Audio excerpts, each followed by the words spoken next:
Hello everyone, my name is SiC and welcome to another Ground Branch v1033 update video. Yesterday they released a new blog post talking about some exciting news. So one of the first things that we should talk about though is that the Intel update, which is what the blog post is called, is now called Intel Report, because when people read update they assumed that there was an update for the game, which was not the case, or not always anyway. So from here on out it will be called Intel Report, because that should hopefully prevent some more confusion in the future. Now, the last blog post that they put online, they were asking for more people to join the game as a part of the development team, and 2 people have been found. One of them is going to be working on VFX and the other person is going to be helping out in the sound department, which is very cool. One of the ongoing things that they are working on for v1033 as well is performance optimization. Particularly in this case, they are talking about the asset optimization for the M4, the MK18 and the HK416D. Particularly the amount of textures that were used per weapon is now going to be reduced, but they are aiming for the same quality overall. But I can see why, because what they describe in the blog post that every weapon with all of its upgrades attached could go up to 30 texture sets for just those weapons alone, which needs to be in your GPU's memory. So if you have a big server with a lot of people, you can see how that can kind of escalate. And what they're shooting for now is 3 to 4 texture sets each. So that is a massive reduction. But they do provide a screenshot of an updated HK416, which still looks really, really good. Of course, that is not the only area where they are looking to optimize the game. Further up, or further down in the post, they also describe audio optimization. And this is another one of those areas where a lot of gains can be made, because, well, as they say, you just need to think about all the different all the different sounds your character in the game can make. There's not just the moving and the firing of the weapon, but there's the rustling of the clothes, the gear that kind of audibly moves around. There are the mechanical weapon parts, clicks and clings, the muzzle blasts, and even a dedicated sound effect for distant gunfire in case someone hears them from afar. And they're all individual audio layers. So every time a character performs any kind of action, you have all of these different sounds being played at the same time. They're all being called for. So what they've did is they wanted to separate these sounds a little bit more. Sometimes you don't need to hear other sounds, for example. So a difference between first-person perspective and a third-person perspective. In third person, you're less likely to hear maybe your clothes moving around your body. Or if you are actually firing your own weapon, you don't need to hear distant gun sounds that much, because your own weapon fire will overpower it. So there's a bunch of things that they are playing around with to reduce the amount of sounds required to be played at all times. But they're doing it in an intelligent way from what I can see. It's quite good. They also had some first pass results shown here as well, which is quite interesting. So they've done tests on Rundown, the map called Rundown, Small Town, as well as Tanker.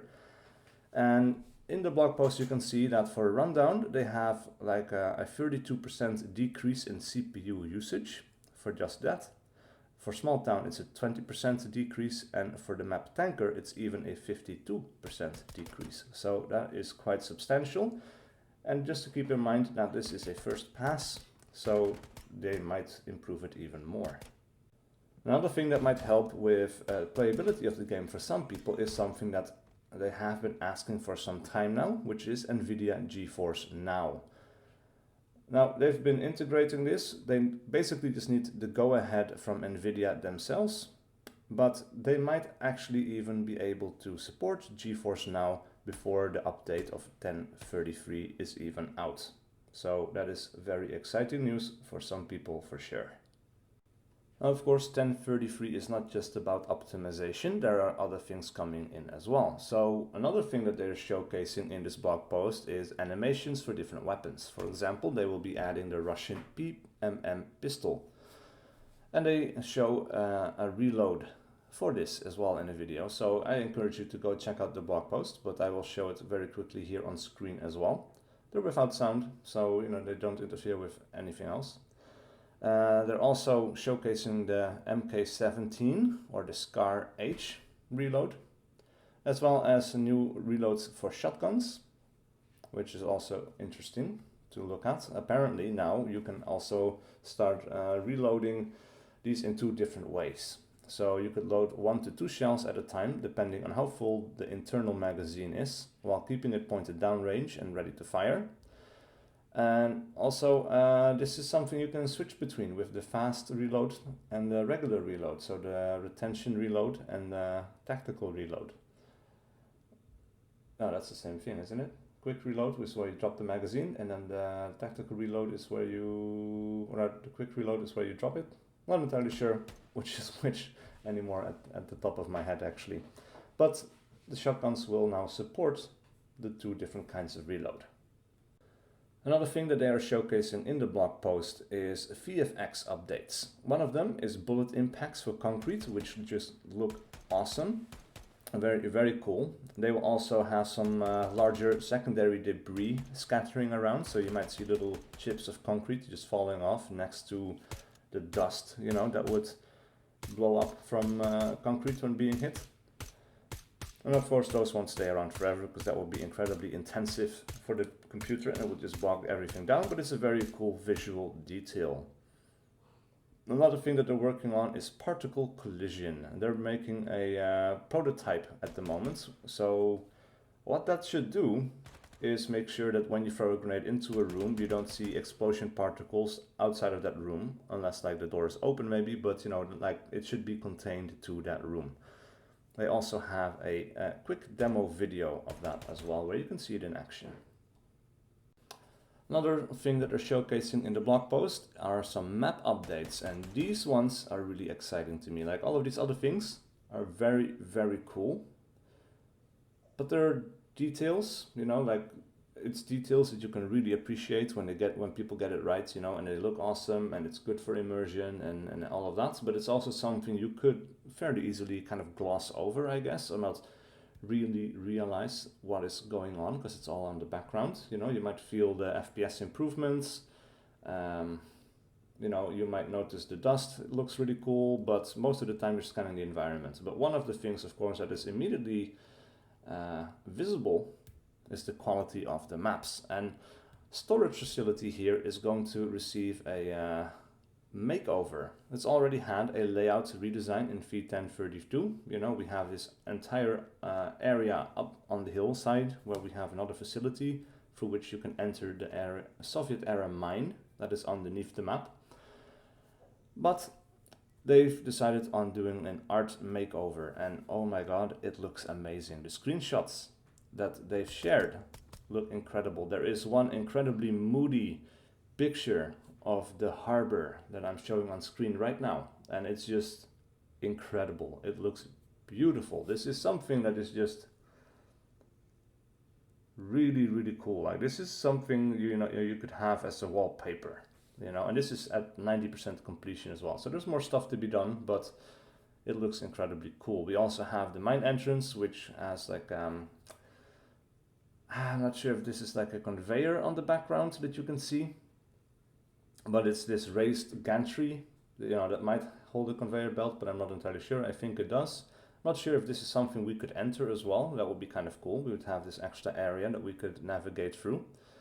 But overall, this looks to be like an incredibly good art overhaul. It looks really, really cool in these screenshots. Meanwhile, also, of course, progress is being made on new maps, and John has been working on a new map a working title called Docks. So that should be pretty self-explanatory. This should be a harbor area, a docklands area, which should provide for lots of interesting angles to navigate and operate in. Meanwhile, new weapon models are also being worked on. They're showing a suppressor for the .45 pistols. In this case, the Tyrant 45S is one of the things that they're showing off. It looks really cool, very detailed. Meanwhile, they're also showing off some new AK variants and the SVD as well. They have received remakes by AK Productions. So we have some previews here, some preview screenshots of the new weapon models, and they look absolutely incredible. We have the AKS-74U, both with wooden handle as well as, I'm not sure what this other material is, but yeah, basically the same gun, different version, I guess, or different material used in the production, I guess. And the same thing is for the SVD as well. They have the wooden stocks and maybe composite material stocks. I'm not entirely sure. Really cool. Also, there is a new M24 in the make, but that one isn't very finished yet. It's just the latest progress shot just before entering the low poly stage. Now, most people will know that in this update there will also be some AI updates, and they are talking about one particular aspect here, which is their eyesight at night, which makes stealthy gameplay very, very difficult to do. So they're doing an initial prototype test where they apply some logic on how to read pixels and check them for brightness. That is then hooked up to a render capture component attached to the AI, which will be taking snapshots of all the lighting currently affecting players. And the idea is that if you're caught in one of those snapshots and the brightness reading is determined to be high enough for detection, then you get spotted and the AI reacts.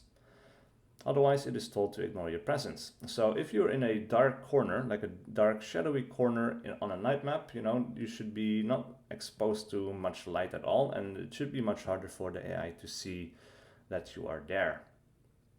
So that is going to be very, very promising, especially with the new night vision update as well, which looks a lot more readable. This should have a lot of people very excited.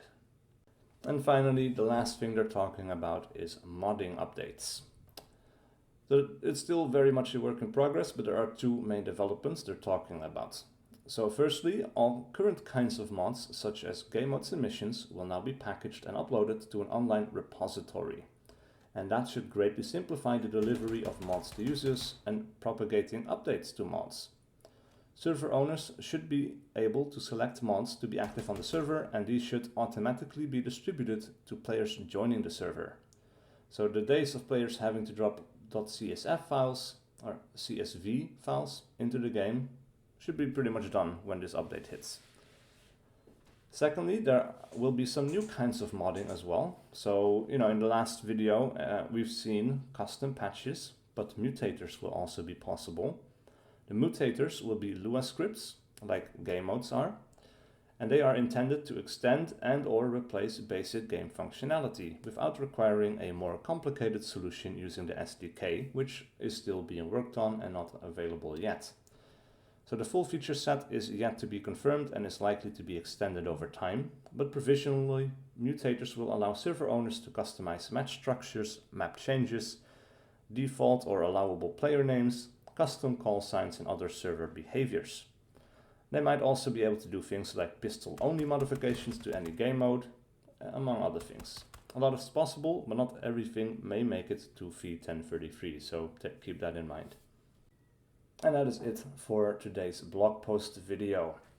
I hope you guys are all as excited as I am for this next update to come out.